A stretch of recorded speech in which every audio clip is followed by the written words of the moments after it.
মিডিয়ার এই সহযোগিতা ছাড়া এই বিচারকে সফল করা অপূর্ণাঙ্গ হতো, সম্ভব হতো না, কঠিন হতো। মিডিয়ার প্রতি আমাদের কৃতজ্ঞতা। আপনারা অসম্ভব পরিশ্রম করেছেন। রাষ্ট্রের প্রতি, বাংলাদেশের মানুষের প্রতি আপনাদের ভালোবাসা, দায়বদ্ধতার জায়গা থেকে আপনারা এটার প্রমাণ দিয়েছেন। আমি আশা করব আপনারাও আগামীতেও এই একই ধারা অব্যাহত রাখবেন। বাংলাদেশটা আবার সবার হোক। বাংলাদেশে বিচারের পরে এমন একটা পরিবেশ হোক যে অপরাধগুলোর বিচার আজকে এখানে হচ্ছে, এই একই ধরনের অপরাধ বাংলাদেশে আর ফিরে না আসুক। কারণ আমরা আর ওই ধরনের অপরাধকে আর অ্যাফোর্ড করতে পারবো না।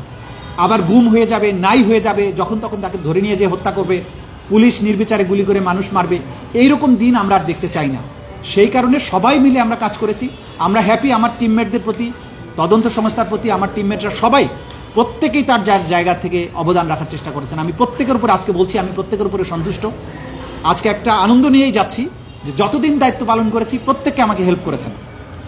আমি আশা করব আগামী যিনি চিফ প্রসিকিউটর আসছেন তিনি একই ধরনের সহযোগিতা পাবেন, তিনিও সফল হবেন। বাংলাদেশ সবাই মিলে আমরা সামনে এগিয়ে নিয়ে যাব।